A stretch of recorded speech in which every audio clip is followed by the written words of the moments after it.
I'm your host for the evening. Just a brief introduction about me. I'm an ACCA affiliate with almost 8 years of multi-sectoral experience.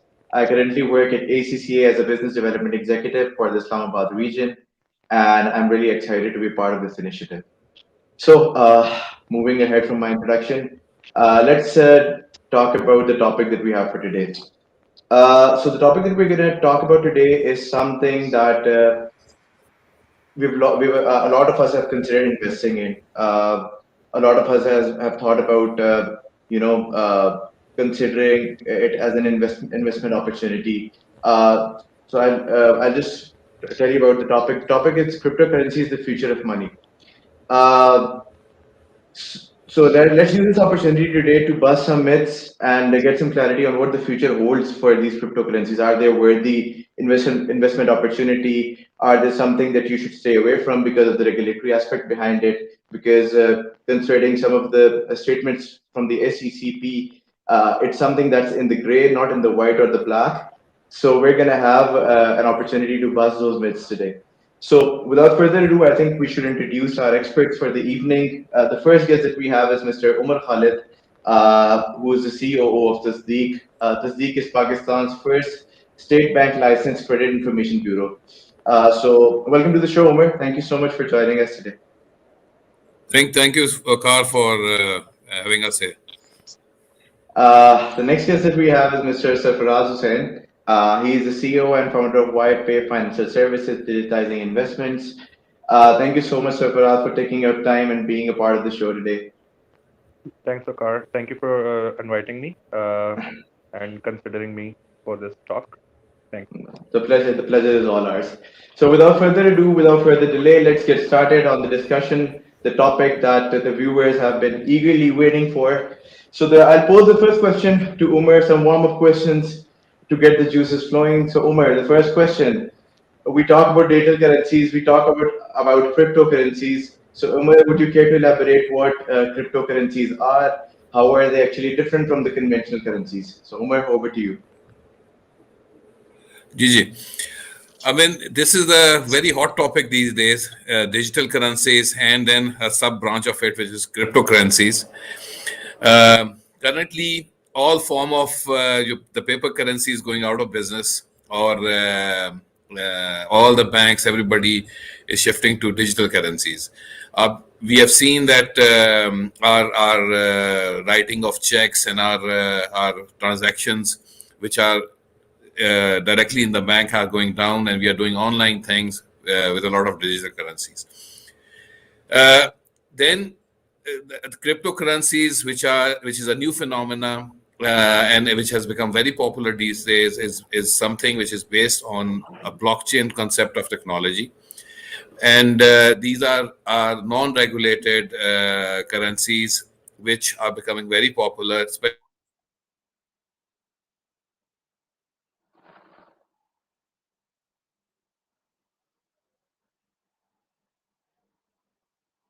So I guess we lost Umar for a bit. He was building on the concept of how cryptocurrencies are connected to the blockchain technology. We'll try to get Umar back again. Sarfraz, let's give it a few seconds. Umar, can you hear us? Waqar, I think I got dropped. Yes. So you were talking about the blockchain technology. That was the last thing that we heard. Yeah. Cryptocurrency is basically something which is based on blockchain technology, and it is a non-regulated currency which exists in the digital environment. Uh, Blockchain basically is a technology which is based on blocks and linked through.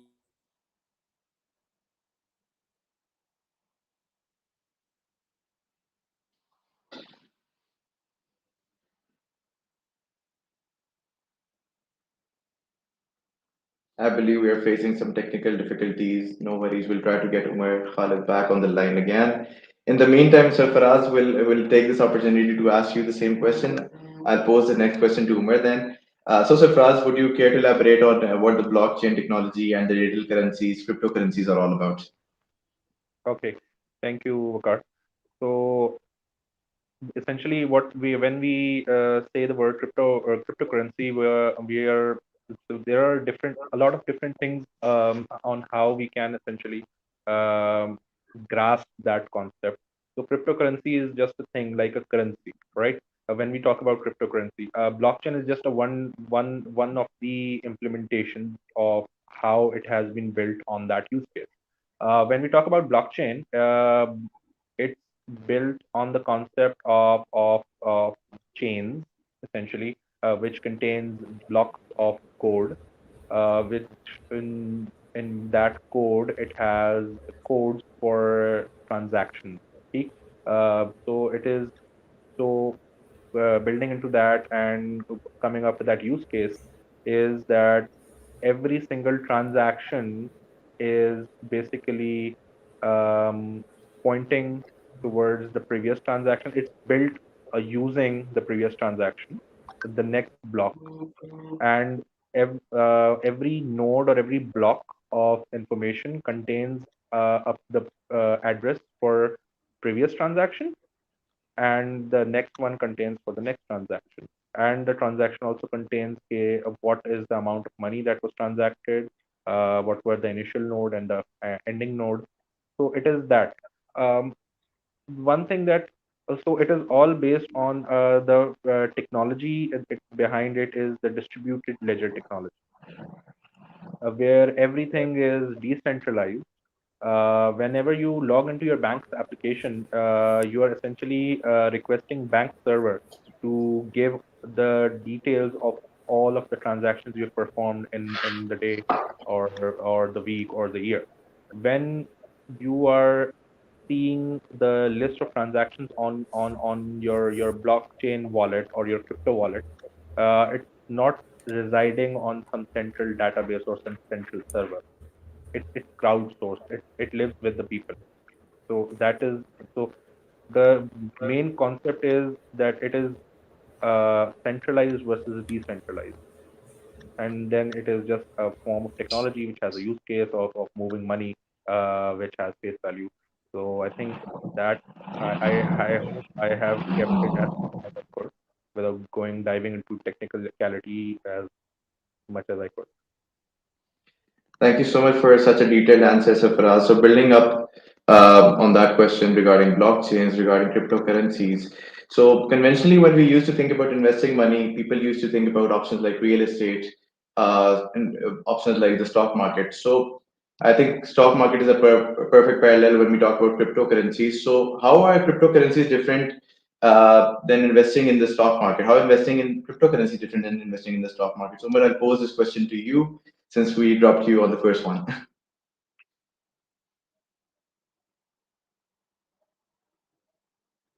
Omar, can you hear us?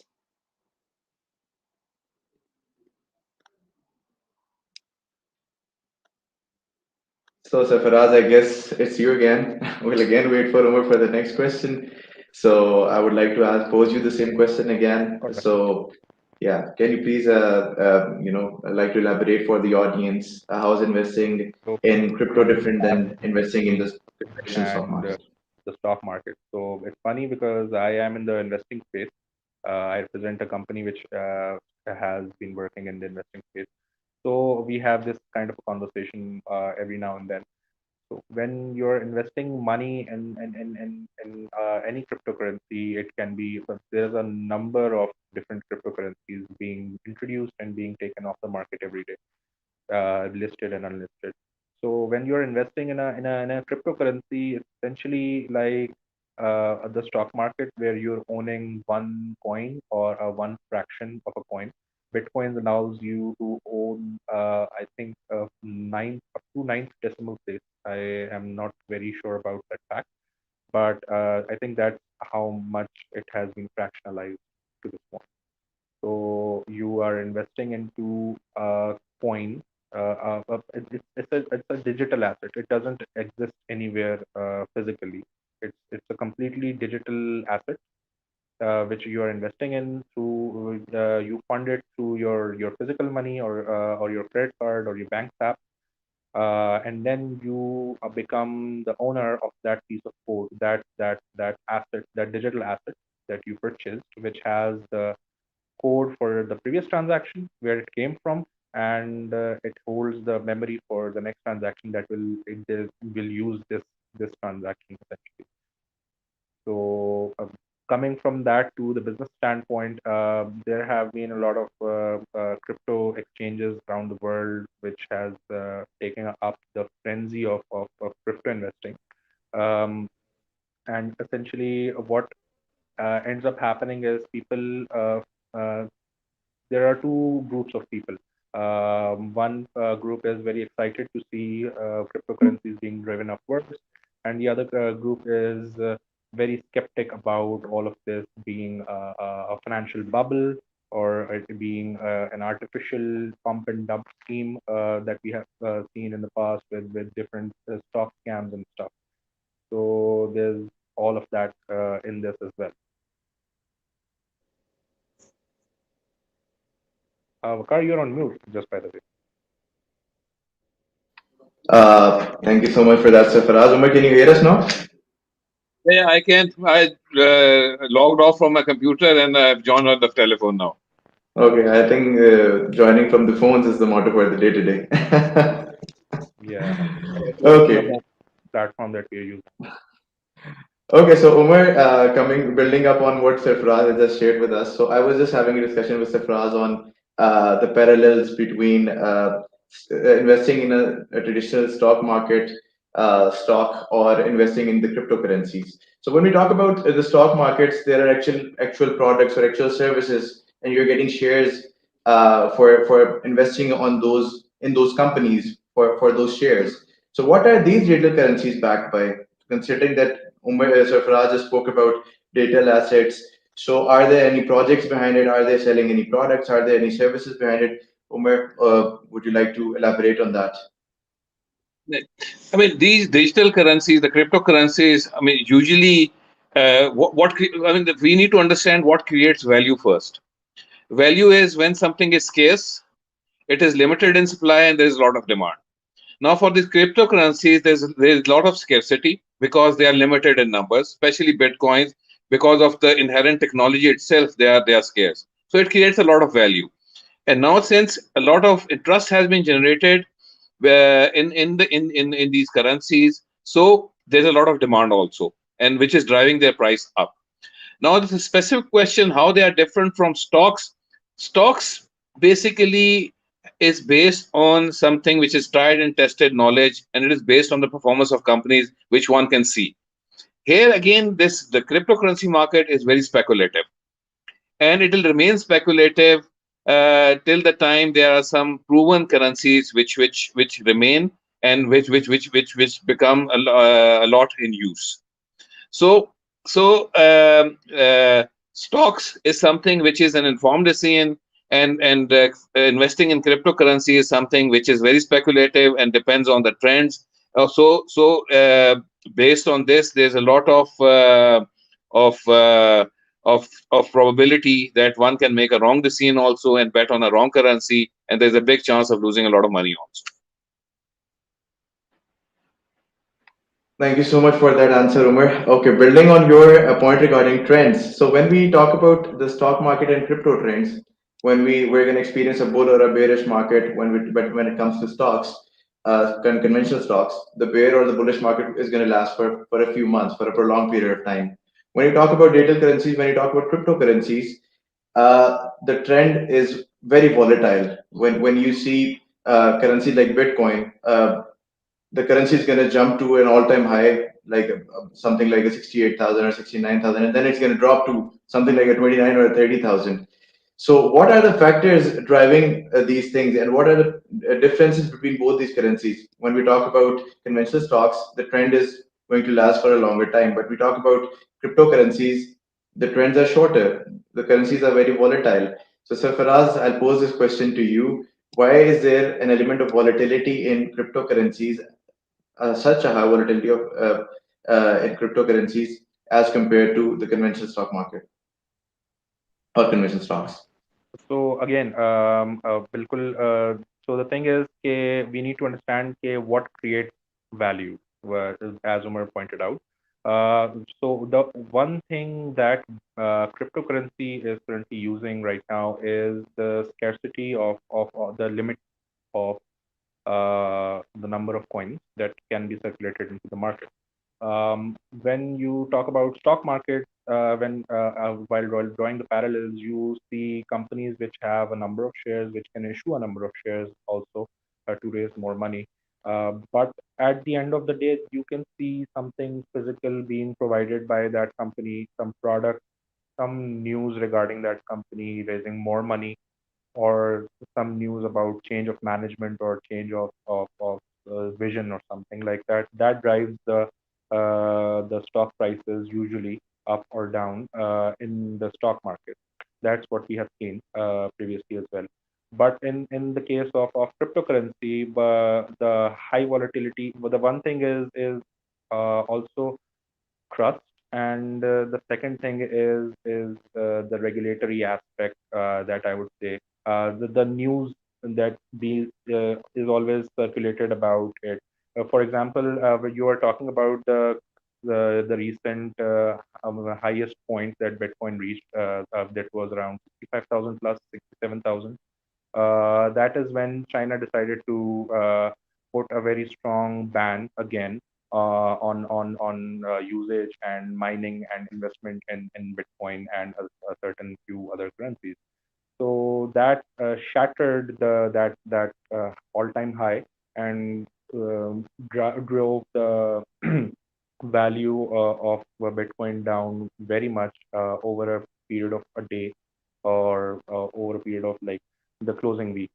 So that factor adding into the factor that there's a still a level of mystery on how these markets are being operated, and what is exactly the value that is being offered by these cryptocurrencies. So that coupled with the news and speculation is what keeps these markets extremely volatile. Someone like me who has very limited idea in terms of practicality, who has not invested or used cryptocurrencies, can lose money while investing in certain cryptocurrency like in a day or two. So that is the kind of volatility we are talking Okay, thank you so much for such a detailed answer, Sarfraz. Okay, moving on to the next question, the burning question. I think the question that that is the reason that most of the people would have tuned on to this show. So I would like to pose this question to both of you, Sarfraz and Umar, and I would want you to answer it one by one. So what is your perspective on the safety of these digital currencies? Are they a safe investment option? And what should investors bear in mind before deciding to invest in them? So I'll start with Umar first and Sarfaraz, and once Umar is done, then you can give your perspective. Over to you, Umar. Currently, I'll say if one does not understand the technology or the trends, one should not invest in cryptocurrency. Um, it is not a widely acceptable form of payment also right now. So if you're stuck with it, then the acceptability is low. But even if one wants to make some money out of it, one has to invest with the currencies which are stable and which are most well known, like Bitcoin or Ethereum or others like these. Um, then again, one needs to look at the law of the country also. There's little regulation surrounding, and then in Pakistan, State Bank has put restrictions in terms of trading also. So one needs to be very careful in terms of investing right now from Pakistan in cryptocurrencies, and one needs to look at it in a very thorough manner to avoid a loss. Thank you so much, Umar. Sarfaraz, over to you. about. I think I will completely agree with Umar here. But just to add one thing that I think I want to convey is that we need to like, instead of investing and making money out of these technologies, we should start to spread awareness and start to learn as well, while the government is working about along the lines of creating regulations and rules and policies around these new technologies. We also need to learn and keep ourselves up to date with these technologies and these things, because if these technologies are the future, we also need to be uh, up to date and with these knowledges of these technologies that are coming. Everything new is essentially scary at first, unaccepted as well. It's also unaccepted and restricted by the State Bank, SCCP. So while not investing into it, but learning about it and reading about it, or maybe even seeing how it operates, that would be a better idea while the government creates formal policies or regulations and maybe allow it in the future. Who knows? Thank you so much, Sarfraz. Moving on to the next question, since we are talking about regulation, like I mentioned initially, that cryptocurrencies are something which are in the gray, not in the black, not in the white in Pakistan at the moment, and there are a lot of red flags. So, what roles can regulators actually play in ensuring that it's a safe uh, investment option? Because when we talk about the global aspect, a lot of countries, people living in a lot of countries are investing. There are actually governments who have accepted crypto as a form of leader, who are considering accepting crypto as a form of legal tenders as well. So, what's your take on the regulatory aspect, Omar? I will pose this question to you. What sort of regulation can the government of Pakistan take in ensuring that it's a safe mode to invest in? Yeah. First we need to understand why is regulation necessary for these cryptocurrencies. There are three or four reasons because of which the regulation is necessary. First is that it must protect the investors and it must prevent market manipulation. Secondly, there are a lot of new digital currencies coming around, so the regulator must ensure that only the valid ones or the ones which are stable should be, and people, the investors should be allowed to deal with those currencies only. And then there's a lot of risk associated with technology. Uh, Cryptocurrency, the servers can be hacked, so the system or the people investing should be investing in technologies or in currencies which are stable and technologically advanced. And then there's a risk of cybersecurity and fraud, and then a lot of emphasis on money laundering and activities which are related to law, and that needs to be regulated. So the regulator needs to look at all these things and then devise regulation which is based, and it covers all of these 4 or 5 points. Which protects the investor also, which protects the user also, and which protects the overall environment within the country, financial environment within the country also.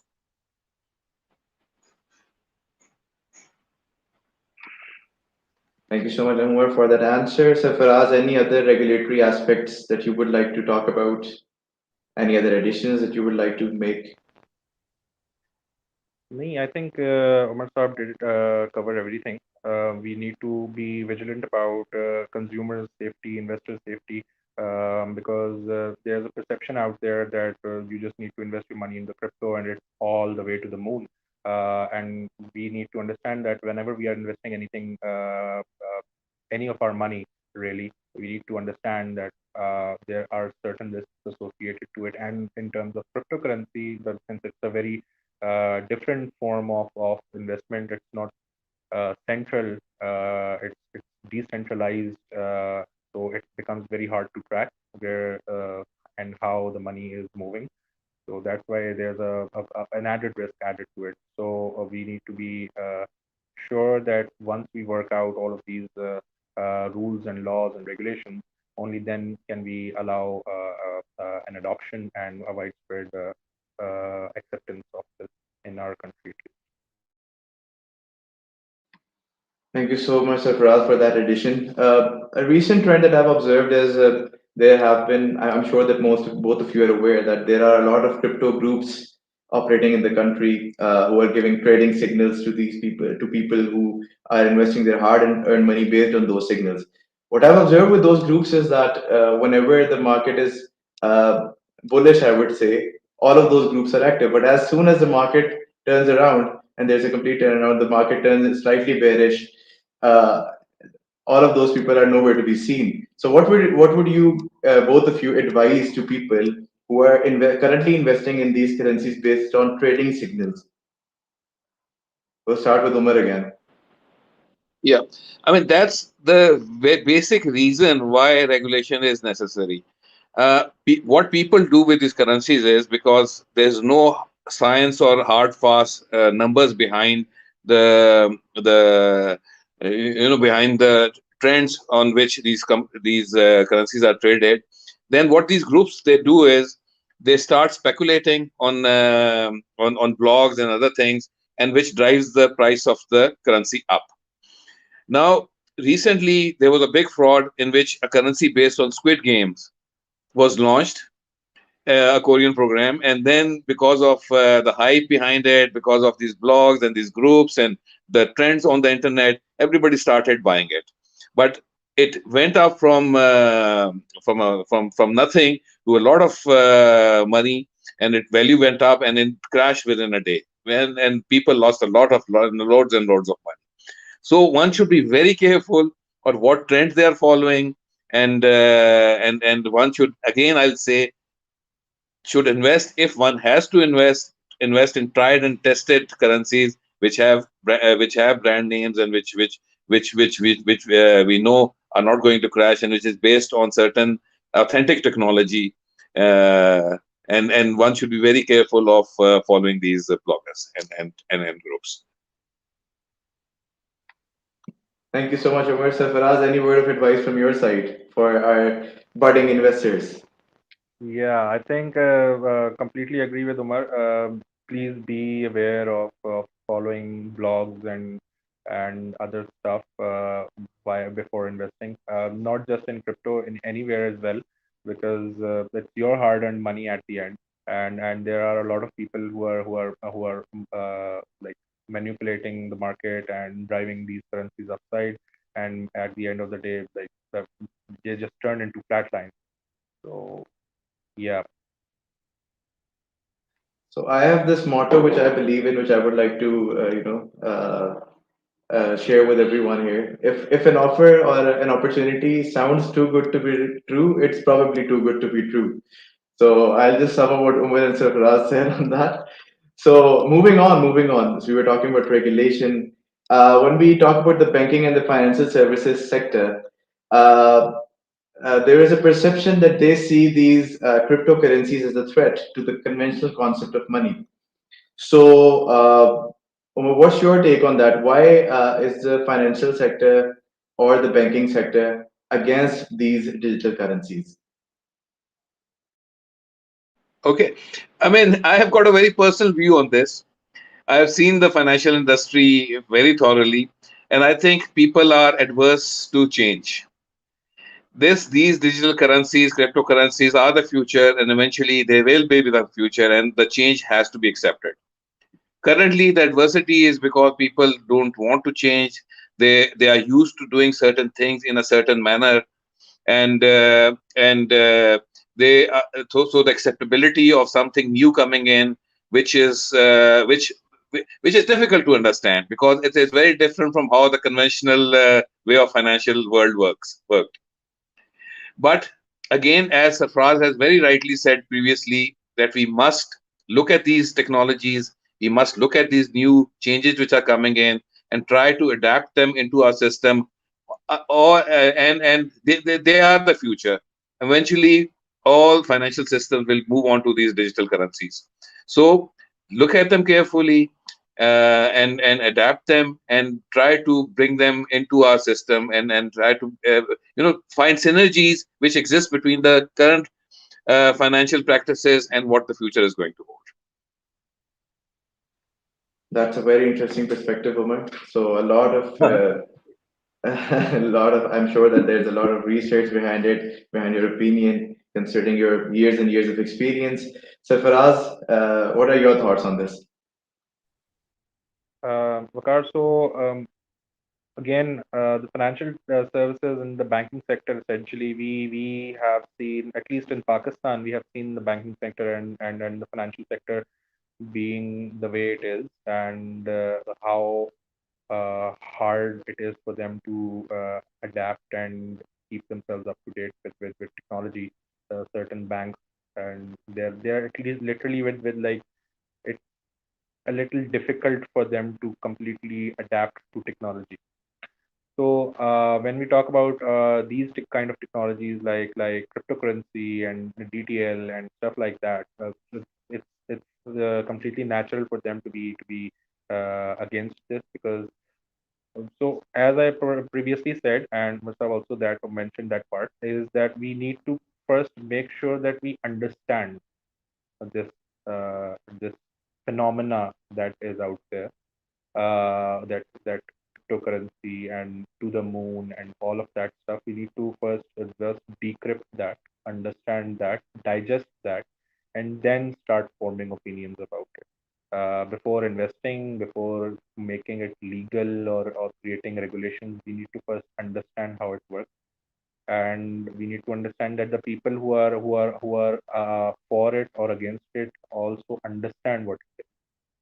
So I think that is what at the first agenda, at the first in the agenda should be that all of us first understand and educate ourselves about it, and then we go around and see that if we want it, if the banks want it, if the financial sector wants to adapt, then they should form strong opinions to go for it or against it, but not before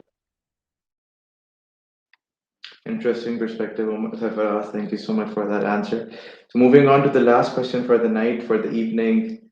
Okay, so I think Umar has partially given his answer on this, but I would want more details on that. So when we talk about digital currencies, uh, do you guys think that they can replace the conventional concept of money as we know it? Will acceptance of these currencies result in a revolution of the entire world banking system as we know it in the coming years? Sarfraz, we'll go with you first this time around.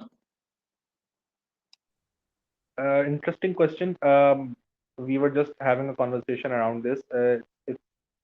Um, it's, I think at this moment, I would say that it's it's becoming more and more apparent that we are moving towards that with the advent of Web 3.0, with the advent of the metaverse and all of these technologies. We are coming to that part where these technologies aren't thought about. These technologies exist, and it's just a matter of how soon the government and the economic sector and the financial services sector and the banking adapts to it and makes friends with it, so that they can implement it in a better way.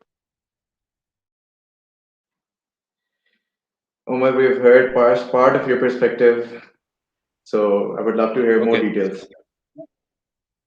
You know, there are two aspects to this question. First thing is digital currency.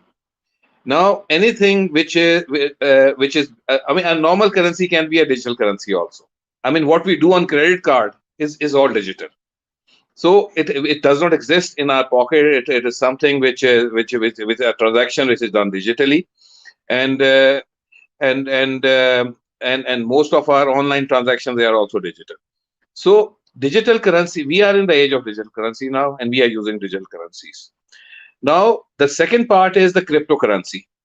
In my opinion, digital currencies, eventually everything will become digital, and we'll go in the world of digital currencies. Our dependence on cash, on physical things in our pocket will become very less. But then it is the question on cryptocurrency. In my opinion, cryptocurrency will complement the conventional way of banking and will be something which will be in addition. And both systems will be used in parallel in future. And there'll be other technologies also, which these digital currencies will be based upon. They'll keep on coming in, and the acceptability, and they'll keep on integrating into the system, and eventually everything will be digital.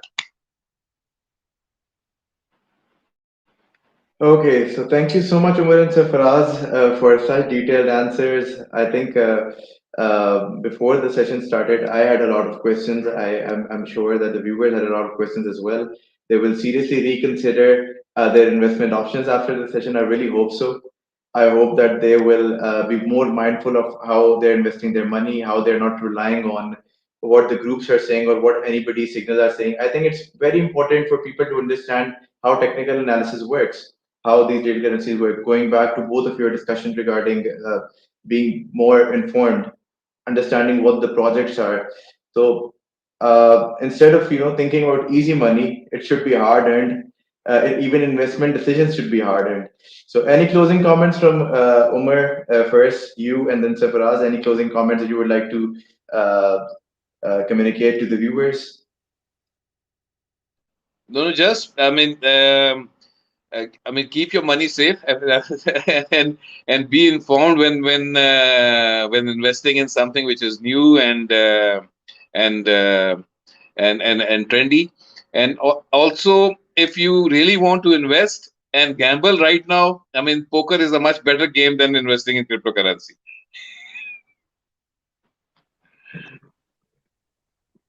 Over to you, Sarfraz. Think that sums it up because it so if you invest in anything without understanding it, even if I were to open a stock market account without understanding anything, I would be essentially gambling that money. So please invest in everything, anything that you invest in, you should understand it first. Try to understand it, make the effort. It's your hard-earned money. And as the age-old saying goes, investments are subject to market risk. Thank you so much, Sarfaraz and Umar. Thank you so much for taking your time for today's session.